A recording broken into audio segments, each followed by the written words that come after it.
Narito ang malalaki at makabuluhang balita ngayong araw.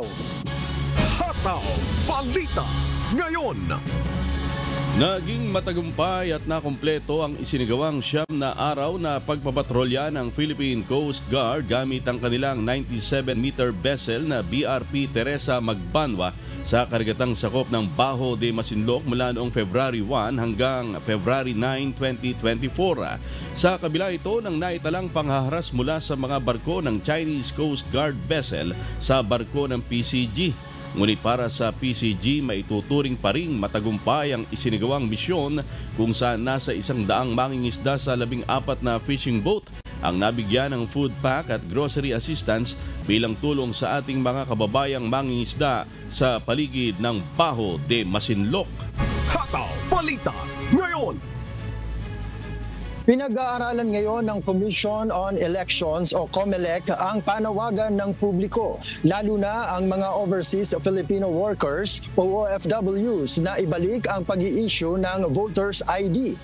Ayon kay COMELEC spokesperson John Rex Laudwanco, isa sa mga tinitingnan ngayon ay kung saan kukunin ang pondo at kung paano ang magiging sistema para rito. Isaan niya sa mga sistema na iniisip ng poll body ay ang mga ginagamit ngayon ng Land Transportation Office o LTO o ng Philippine National Police o ng PNP kapag nagpaparehistro ang mga individual ng kanilang mga baril. Samantala, muling magsisimula ang pagpaparehistro ng mga botante ngayong araw ng Lunes, February 12, kung saan inaasahan ng COMELEC na hindi kukulangin sa 3 milyong Pilipino ang magpaparehistro bago ang halalan sa 2025. Ang panahon ng pagpaparehistro ay magtatagal hanggang September 30, 2024. Hataw Balita Ngayon. Inanunsyo ng Canadian government ang pagbibigay nito ng tinatayang $28.15 million na halaga ng investment bilang development assistance at suporta sa healthcare, disaster resilience at climate adaptation efforts ng Pilipinas. Kabilang sa susuportahan ng nasabing pondo ang proyektong Forest Foundation Philippines na nagkakahalaga ng $8 milyong na naglalayong tumulong sa pagpapalakas ng kakayahan upang suportahan ang gender-responsive nature-based solutions sa pagbabago ng klima at pagkawala ng biodiversity. Kasama rin dito ang proyektong nakakahalaga ng $12.5 million ng Alinea International at ang proyektong nakakahalaga ng $7 million ng Plan International Canada. Hataw Balita Ngayon. Iniulat ng National Disaster Risk Reduction and Management Council o NDRRMC kahapon na umabot na sa 738 million pesos ang kabuang danyo sa infrastruktura na dulot ng mga nangyaring pagbaha at landslide sa Mindanao. Batay sa pinakabagong ulat ng NDRRMC, ang Caraga ay nagtamo ng 473 million pesos na halaga ng pinsala sa 32 infrastruktura. Sumunod naman dito ang Davao Region na may 265.6 million pesos na halaga ng pinsala sa 134 infrastrukturang naapektuhan.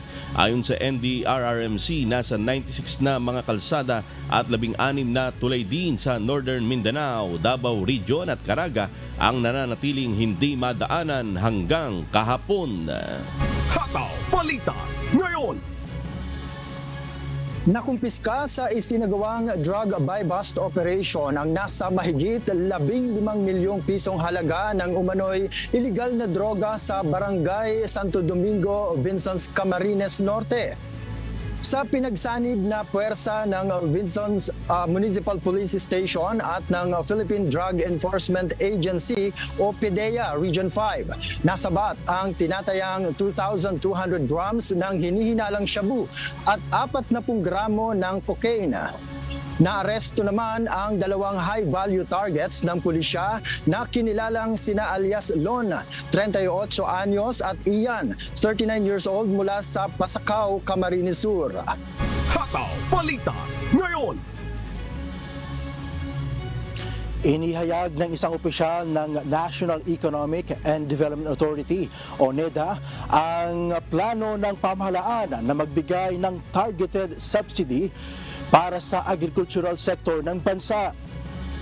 Ayon kay NEDA Undersecretary Rosemary Edilion, ang nasabing subsidiya ay maaaring targeted subsidy sa mga farmer, partikular na sa kanilang production para sa kanilang ginagamit na fuel, fertilizer at mechanization. Bukod sa mga magsasaka, sinabi rin ng opisyal na iniisip din ng pamahalaan na magbigay ng tulong sa mga mamimili na nasa lower income classes sa pamamagitan ng food stamps mula sa Department of Social Welfare and Development o DSWD. Hataw Balita ngayon. Nasa 300 displaced overseas Filipino workers mula Saudi Arabia ang inaasahang makatatanggap ng kanilang back pay mula sa Saudi government. Ayon sa Department of Migrant Workers, due for clearing na ang mga cheque nito sa mga darating na linggo. Sinabi ni DMW Officer in Charge Hans Leo Kakdak, simula pa lang ito ng proseso ng pamamahagi ng cheque at encashment ng mga claimant. Una nang sinabi ni Pangulong Ferdinand Marcos Jr.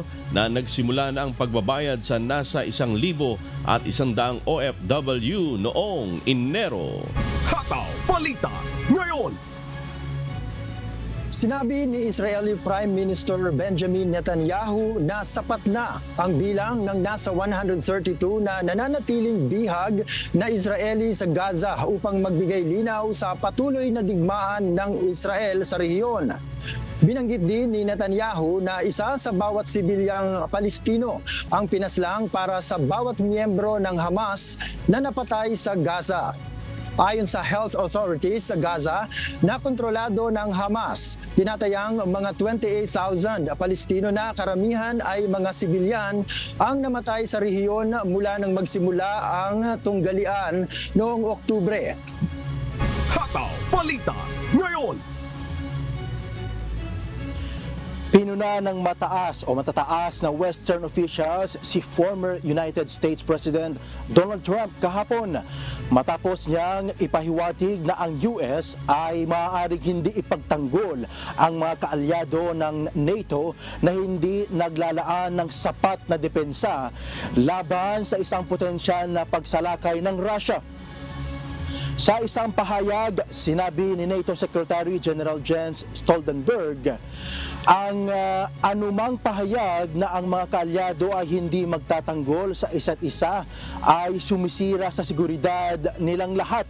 Kasama na ang Estados Unidos at naglalagay sa mga sundalong Amerikano at European sa mas mataas na panganib. Iginiit nito na ang anumang atake sa NATO ay tatanggap ng isang nagkakaisa at matatag na tugon sa mga miyembro nito. Hataw Balita ngayon. Ayan, good morning Noel at Chris. Ano bang masasabi nyo dito sa isa sa mga headline natin ngayong umaga? Itong panibagong misyon na iginawa ng Philippine Coast Guard dyan sa West Philippine Sea sa Bajo de Masinloc para sa ating mga mangingisda na nandoon sa lugar. Noel. Yes, magandang umaga din amigo at oo nga at itong mga ginagawa din yan sa mga pagpapatrolya, yung ginagawa diyan tungkol din sa mga nangyayari din sa West Philippine Sea. Alam mo amigo, isa rin kasi sa mga naging reaction din ng mga Filipino, mga kababayan natin dito sa lugar namin. Nagkakaroon din ng mga balita tungkol sa mga nangyayari diyan sa Pilipinas, particular diyan sa pagitan din ng China at ng Pilipinas at maging sa usapin dyan sa West Philippine Sea. Iba't iba rin ang nakukuha din nating mga reactions, amigo. How about you, Chris? Yes, amigo. Magandang umaga naman dito sa western o sa eastern part ng Canada. At yan, magandang hapon dito sa mga ating mga tagapanood dito sa ibang bansa. Yes, Noel at amigo, at of course meron niyang impact sa ating mga foreign nationals at sa mga OFW at magkakaroon din nga dyan ng maaring delay sa ilang mga economic supply chains natin sa bansa at maaring makapekto nga din sa buhay ng mga Pinoy dito sa Western Hemisphere. Oo, pero dito sa atin sa Pilipinas talagang matagal nang apektado, Noel, ang ating mga mangingisda rito na matagal ng panahon ayon sa kanila sa mga inilabas na rin natin na balita. Matagal naman ng panahon sila nangingisda dyan sa West Philippine Sea at marami nga silang nakukuha ng mga isda dyan sa lugar. Kaya yun nga yung lagi nilang apilan sa ating pamahalaan na makapangisda sila ng malaya doon sa ating teritoryo. Noel, dahil malaking pakinabang sa kanila, pero yung suporta na ipinapakita ngayon ng ating Philippine Coast Guard na nagbabantay sa kanila para sila makapangisda doon sa lugar, malaking bagay na rin, bagaman na hindi may aalis yung pangamba pa rin, Noel. Oo, amigo, at kung ano man yung mga programa din na ginagawa din yung support ang binabanggit mo din ng Philippine Coast Guard, at isang napakalaking tulong yan syempre sa bahagi din ng ating mga kababayan sa mga mangingisda na sila rin ay although yun nga yung pangamba hindi mayaalis, pero sana nga amigo ay magkaroon din ng kumbaga isang mapayapa din na yung ating mga mangingisda diyan sa mga area na yan, total naman yan ay teritoryo ng Pilipinas, na magawa nila yung kanilang mga trabaho din, yung pangingisda, na wala rin silang magiging worries sa kanilang pagpapalaot. At sana nga din sa bahagi din ng China ay wag na rin magkaroon din ng mga usapin pa, matigil na, may matagal na rin na yan na naririnig nating mga issue na yan dyan sa West Philippine Sea. Total naman nga teritoryo ng Pilipinas yan, at yun nga amigo. Oo nga, at sana tuloy-tuloy ang suporta ng ating gobyerno para sa ating mga malilit na mangingisda na nangingisda dyan sa West Philippine Sea. Tulong muna bago balita. Sinaklolohan ng UNTV News and Rescue Team ang isang lalaki na naabutan nilang nakaupo sa bangketa sa Quezon City. Tumila po umano ito mula sa kanyang motorsiklo matapos umano itong malubak. Si Juby Saplad humahataw. Hataw balita ngayon. Meron pong multiple abrasions yung pasyente, kaya nagpaalam po kami sa kanya kung po pwede po namin siyang ma-assess at ma-treat. Nadatna ng UNTV Rescue Team ang isang lalaking nakaupo sa gilid ng bangketa sa Commonwealth Avenue. Nang lapitan ng grupo, nakita nila ang ilang sugat nito sa katawan. Ayon kay Ronnie Adano, isang PTMD enforcer na Quezon City, nakita na lamang niya ang biktima na nakaupo. At ayon sa mga nakasaksi, malayo ang pinagtalsikan ng motorista. Naka-duty ako dyan sa may ilalim ng Tandansora. Nakita ng mga motorcycle na may self-accident dito, kaya pinuntahan ko lang. Pagdating ko, ito na siya. Ang sabi ng motorcycle, nadisgrasya nga rin siya dyan sa lubak dyan. Kaya hanggang dito, inabot niya rito. Kaya inassist ko na lang po. Iniinda ni Mark Bryan, 29 anyos, ang pananakit ng kanyang kanang binti at sugat sa kanyang kaliwang kamay na agad namang nilapatan ng paunang lunas ng UNTV Rescue Team. Matapos mabigyan ng first aid ay tumanggi ng magpadala pa ang biktima sa ospital. So yung team po namin, tinreat po yung kanyang multiple abrasions, nilinis yung kanyang mga sugat. Then nagpapirma na po kami ng release of responsibility doon po sa pasyente. Juby Saplad, UNTV News and Rescue. Diyos ang aming sandigan, serbisyo publiko ang aming pinahahalagahan.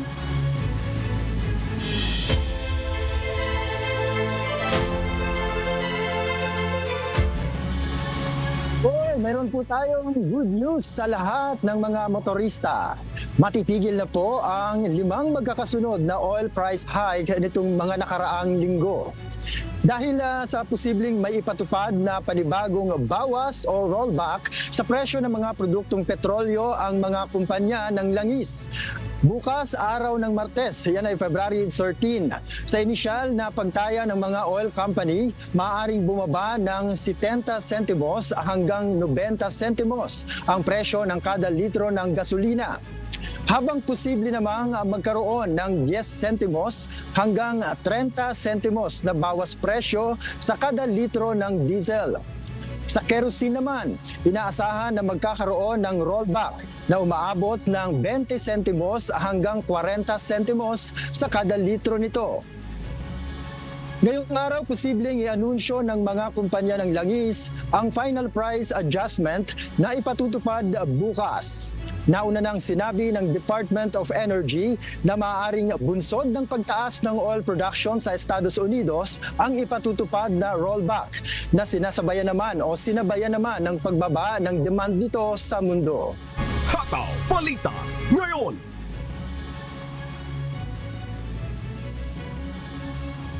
Na FAIRS ODFA ang pagkansela sa passport ni expelled Negros Oriental 3rd District Representative Arnolfo Arnie Teves Jr. sa oras na matanggap nila ang order mula sa Manila Regional Trial Court Branch 51.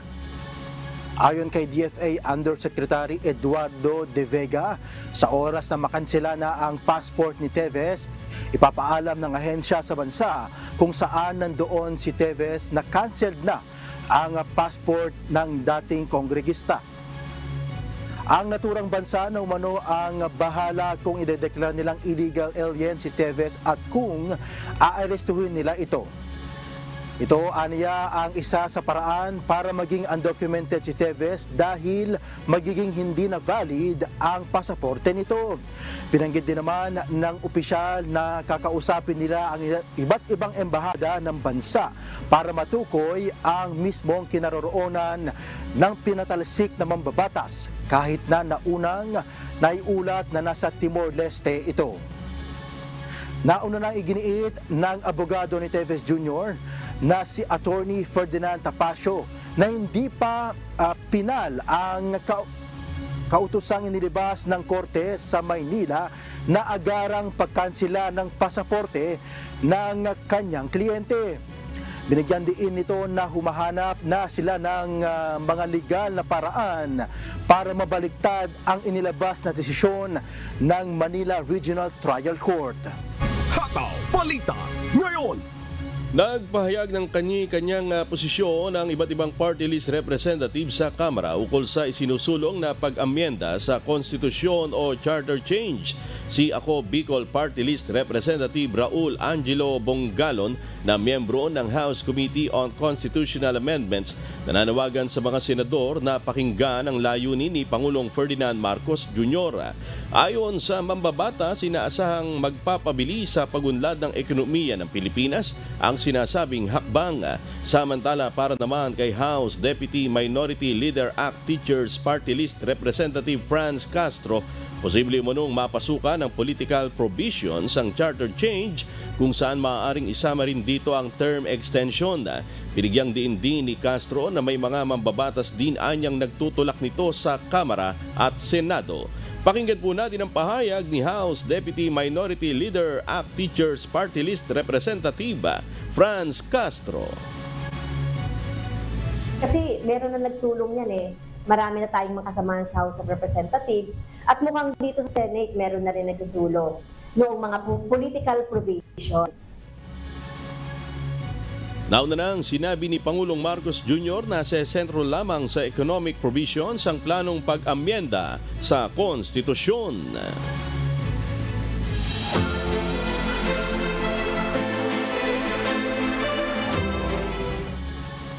Umakyat na sa 54 ang mga nasawi sa nangyaring landslide sa Barangay Masara, Maco, Davao de Oro, habang 63 ang pinaghahanap pa ng mga otoridad. Samantala, iniulat ng Mines ang Geoscience Bureau o MGB na bago pa man mangyari ang pagguho ng lupa sa Barangay Masara nitong February 6, matagal nang may rekomendasyon na hindi na dapat ayuan pa ng mga estruktura ang Ground Zero. Si Lucel Loren, humahataw! Hataw Balita ngayon.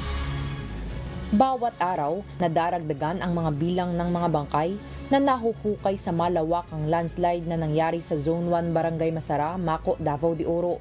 As of February 11, umakyat na sa 54 ang death toll. Sa kabila nito, may 63 pang nawawala. na sa bawat oras na dumadaan ay mas lumiliit ang tsansang mahukay pa ng buhay.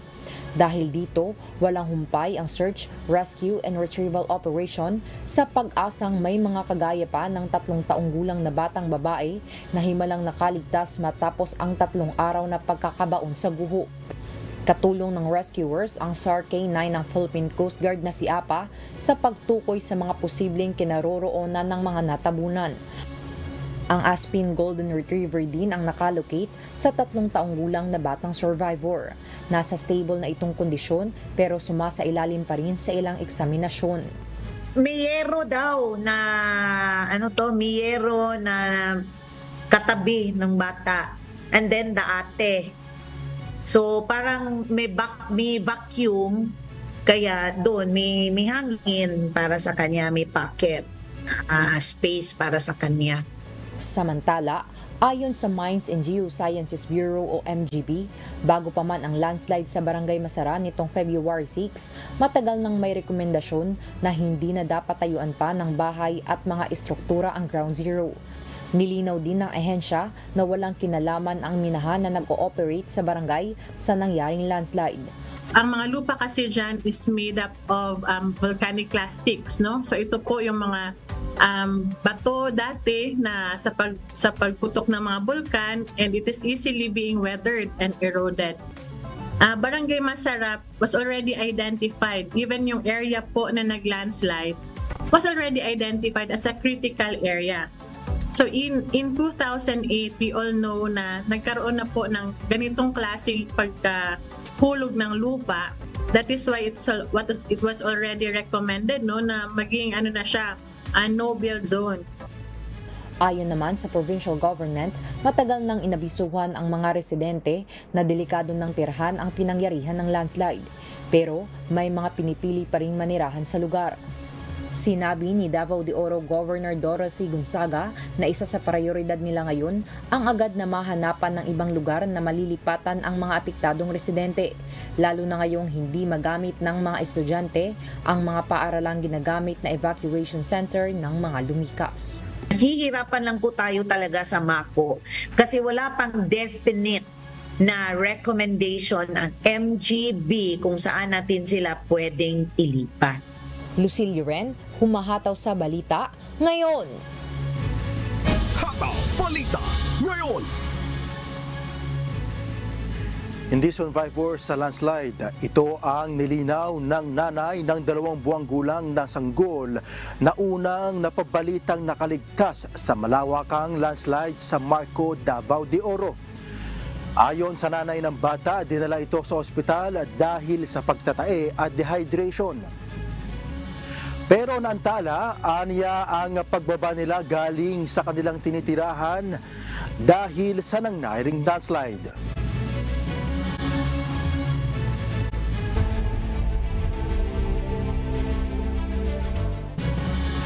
Nagbabala ang Estados Unidos sa Israel na magiging disaster kung magsasagawa ito ng opensibang militar sa Rafah, Gaza ng walang tamang pagpaplano. Kinokonsidera kasi ng United States ang kapakanan ng mga refugee sa lugar. Ito ang humahataw na balita ni Miguel Ray De Leon. Hataw Balita Ngayon.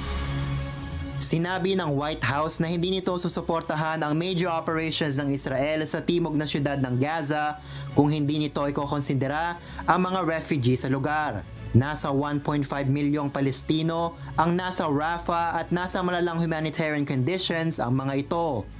Ayon kay Jan Egeland, puno ng Norwegian Refugee Council, posibleng maging isang malaking trahedya ang planong operasyon sa Rafah na kanilang tinatawag na world's biggest displacement camp. Pinag-aawayan na umano sa naturang lugar ang pagkain, wala na ring tubig na maiinom at may kumakalat pang epidemya. Ito rin ang sinabi ni United Nations o UN Chief Antonio Guterres kung saan kinokondena nila ang mga ginawa ng Hamas ngunit mayroon ding mga paglabag sa international humanitarian law sa Gaza. Sinabi rin ni United States President Joe Biden noong Huwebes, February 8 na over the top umano ang mga naging aksyon ng Israel sa Gaza. I'm of the view, as you know, that the conduct of the response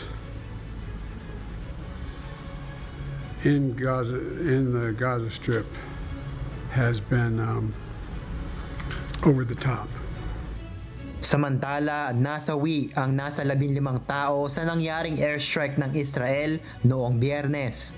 Nauna nang sinabi ni US National Security Council spokesperson John Kirby na may espesyal na obligasyon ang militar ng Israel na siguraduhing maproteksyonan ang kaligtasan at kapakanan ng mga inosenteng sibilyan sa lugar.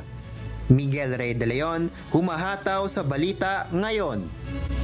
Hataw Balita Ngayon.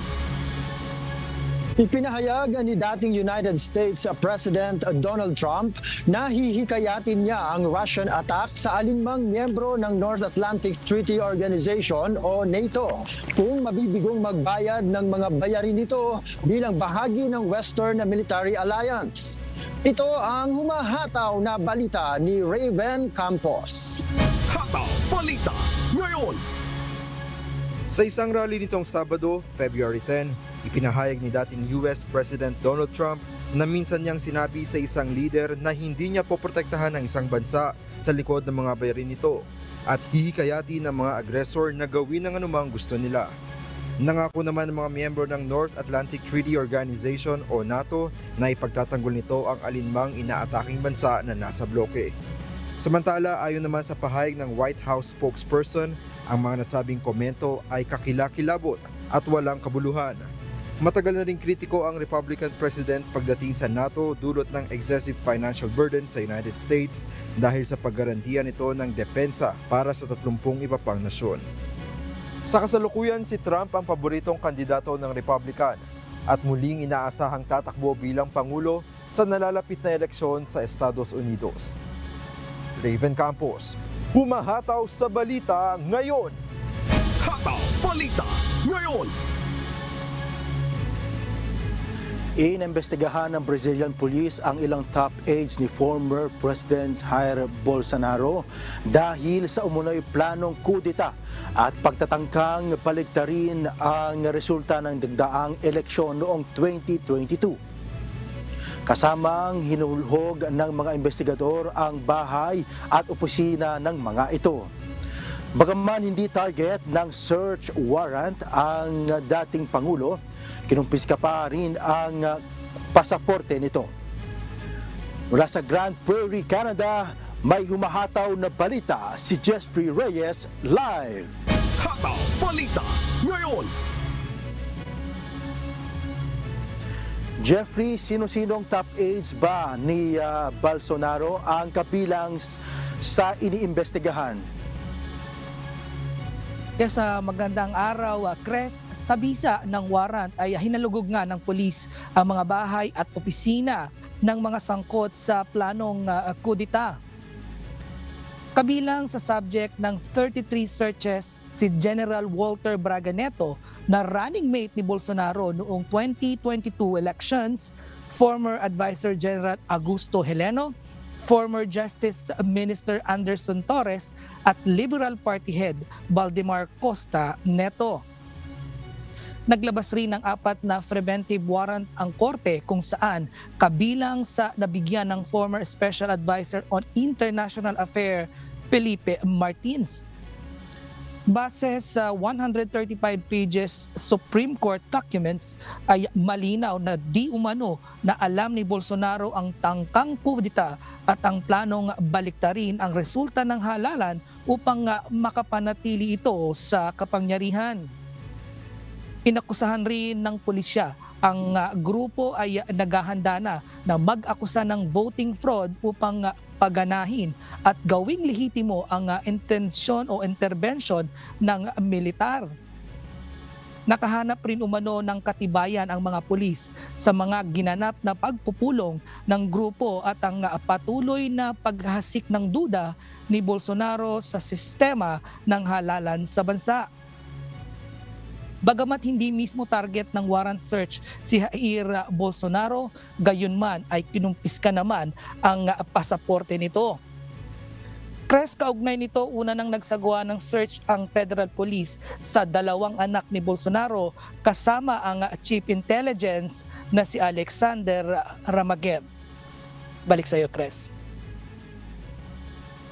Yes, Jeffrey, ano ba ang naging pahayag ni Brazilian President Luiz Inácio Lula da Silva?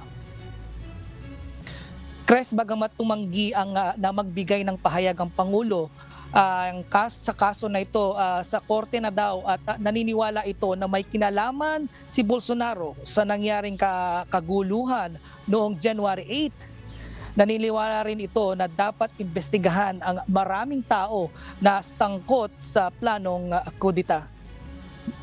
Chris? Alright, maraming salamat Jeffrey Reyes, nag-uulat ng live mula sa Grand Prairie, Canada. Sinimulan na kahapon February 11 ng Department of Environment and Natural Resources at ang National Aeronautics and Space Administration o NASA ng Amerika ang pagsusuri sa kalidad ng hangin sa Pilipinas. Layo ng hakbang ng pinagsanib na puwersa na makabuo ng mga pag-aaral at mga hakbang kung papaano mapagbubuti ang air quality sa bansa at labanan ang climate change. Gamit ang mga makabagong equipment sa loob ng isang surveillance plane, susuriin ng mga eksperto ang kalidad ng hangin sa Metro Manila at iba pang kalapit na lugar. Magpapatuloy ang isinasagawang air quality test sa Pilipinas hanggang sa February 15. Hataw Balita ngayon! Ibinahagi ni na Pangulong Ferdinand Marcos Jr. at First Lady Liza Araneta Marcos ang kanilang love life bilang first couple sa pinakabagong vlog na inilabas ni PBBM. Walang takot na sinagot ng first couple ang ilang tanong ng netizens tungkol sa kanilang buhay mag-asawa. Para sa Pangulo, wala silang itinuturing na sikreto kung paano nila napanatili ang isang malusog at pangmatagalang relasyon. Ang direktang komunikasyon aniya ang isa sa mga susi sa kanilang matagumpay na pagsasama. Nakilala ng Pangulo ang unang ginang sa New York noong 1986 at nagpakasal sila sa Italy noong 1993. Pakinggan ang ilan sa mga bahagi ng kanilang vlog. Don't let stress get to you. I guess. Yeah, I guess it's good. Laugh whenever you can. Be grateful for what you have. And we're all blessed one way or another. Just be grateful. You'll never be perfect, but just be grateful. I suppose it's just direct communication. Don't communicate through your phone. Talk to each other face to face. Don't bother with social media when it comes to relationships. Talk to each other face to face. Hold hands. Go have dinner. Walk down the beach. Do something, but don't do it digitally.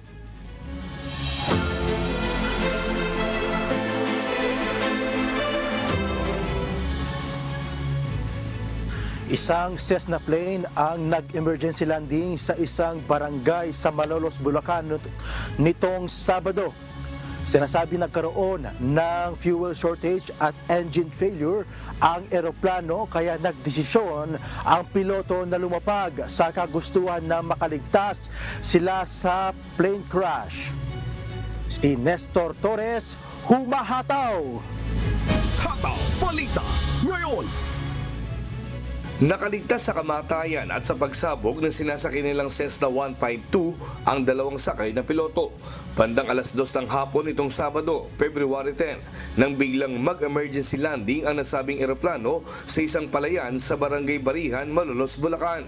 Batay sa resulta ng investigasyon na inilabas ni Police Colonel Rele Arnedo, Provincial Director ng Bulacan Police Provincial Office. Sinabi nito na nagsasagawa ng routine flight ang nasabing Cessna plane mula sa Subic patungong Plaridel Airport sa Bulacan nang nagkaroon umano ito ng fuel shortage. Kaya nagawa ng piloto na mag-emergency landing. Mabuti niya at agad na isagawa ang paglapag kaysa pinatagal pa at mauwi sa posibleng pagsabog nito. Iniulat naman ng Civil Aviation Authority of the Philippines o CAAP na nangyari ang insidente dahil sa engine failure ng eroplano. Samantala, kinilalang sina Captain Ismael Argonza ang piloto at ang estudyante nito na si Inigo Martin ay iniulat na nasa maayos na kalagayan. Nestor Torres, humahataw sa balita ngayon.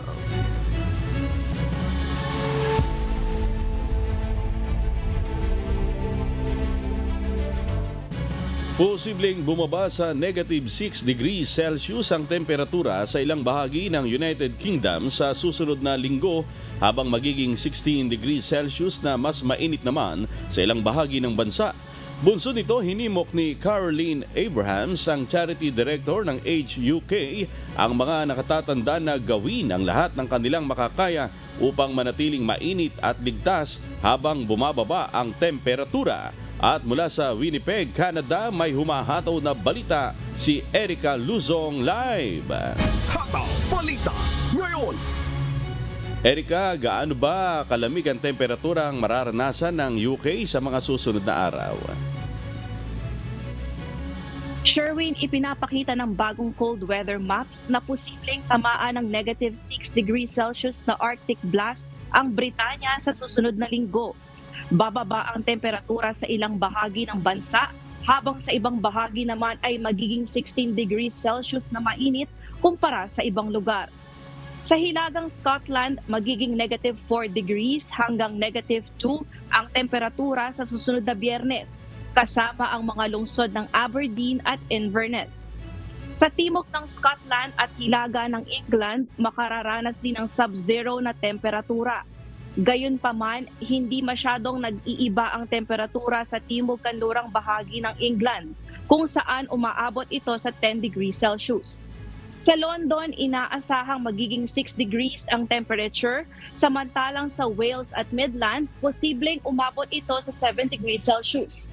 Dahil ito sa hindi tiyak na panahon na inaasahang papasok sa UK sa mga susunod na araw at linggo, ayon sa Met Office.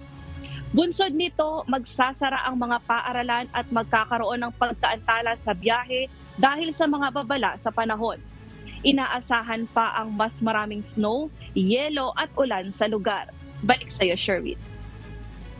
Yes, Erica, dyan sa inyong lugar sa Winnipeg, napakalamig din, batay sa nakikita naming video mo. Meron bang mga tips o paghahanda na kailangan para dito sa mga ganitong lamig, Erica?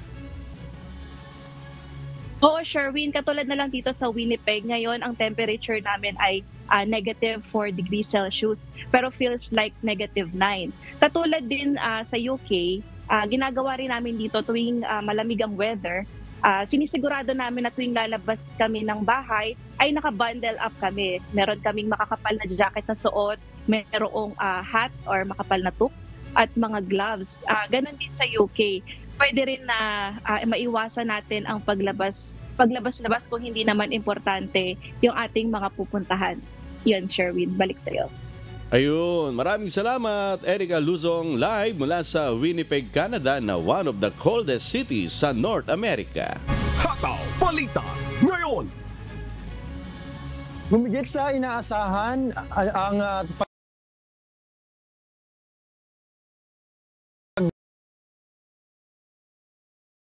Kita naman ng mga eksperto ng bahagyang pagbagal sa pagtaas ng sahod sa bansa. Mula sa Toronto, Canada, ito ang umahataw na balita ni Sheila Reyes live.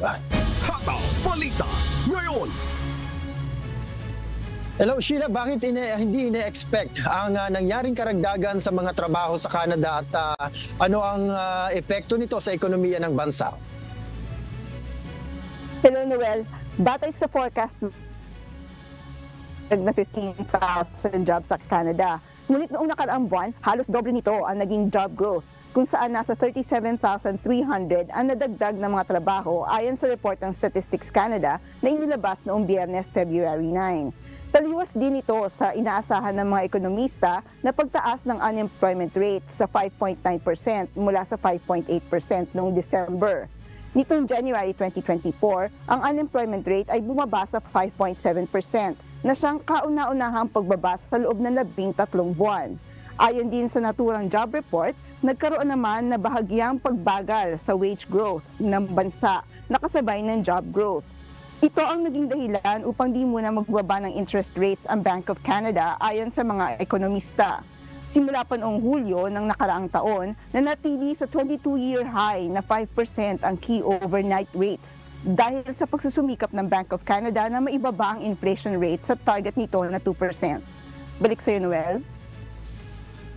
Oo, Sheila, may ilang panahon din na naging problema ng bansa yung shortage sa mga child labor, at marami silang mga ginawang programa para ito ay masolusyonan. Pero Sheila, ano bang sektor ito yung nagkaroon ng karagdagan sa trabaho dito sa Canada?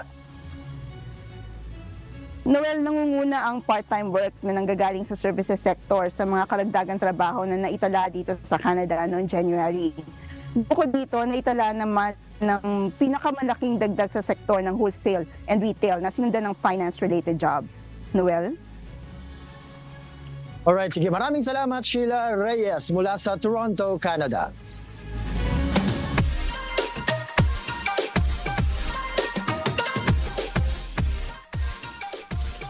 Ito na ang hindi natin makalilimutan, ang pinakaabangan nating lahat.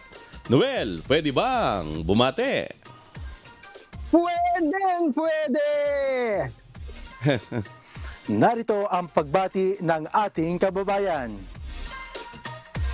Binabati ko lahat ang mga mahal ko sa buhay sa Pangasinan, si Auntie Maria, Auntie Paning, Uncle Iling, lahat ng mga aking mga pinsan Josie, sa Nueva Ecija, ang aking Auntie Abing, ang aking anak na si Yasmin, at aking mga kapatid, at sa Bulacan, ang aking kapatid na si Danny, at ang aking pamangkin na si Diana, na may gumaling ka na, at ang aking anak sa Bulacan. Binabati ko po kayong lahat. Mahal na mahal ko kayo. Ayon, at patuloy po namin kayong inaanyayahan sa nagpapatuloy na mass indoctrination ng MCGI. Day 11 na po, tayo mamayang 7 p.m. Philippine time sa official MCGI social media accounts. Kabilang ang MCGI channel, ang official YouTube channel ng Members Church of God International. Patuloy rin po namin kayong inaanyahan na makiisa sa Global Prayer for Humanity tuwing Lunes hanggang Biyernes alas 9:30 ng gabi. Ito po ay naka-stream ng live sa lahat ng MCGI social media accounts. Ang Global Prayer for Humanity ay bukas po sa lahat, anuman ang inyong reliyon o lahi. At sa aming ibabahaging mga salita ng Diyos na ating sandigan, mula sa Hebreo Kapitulo 10, talatang 36. Sapagkat kayo'y nangangailangan ng pagtitiis, upang kung inyong magawa ang kalooban ng Diyos, ay magsitanggap kayo ng pangako.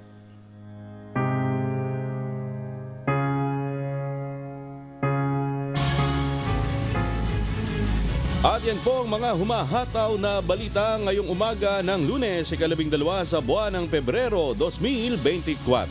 Sa ngalan po ng lahat ng bumubuo ng UNTV News and Rescue, UNTV Radyo La Verdad 1350 at ng ating mga correspondent mula Luzon, Visayas at Mindanao, ako po inyong amigo, Sherwin Kulubong. At yan po ang mga humahataw na balita sa iba't ibang panig ng mundo ngayong Monday morning, February 12, 2024. Mula rito sa Edmonton, Alberta, Canada, ako po si Noel Poliarco. Ako naman si Crez Fugaban mula sa Montreal, Canada. At dito sa UNTV at UNTV Radyo La Verdad 1350, Diyos ang aming sandigan, serbisyo publiko ang aming pinahahalagahan. Susunod na ang Good Morning Kuya. Salamat po sa Diyos at magandang umaga.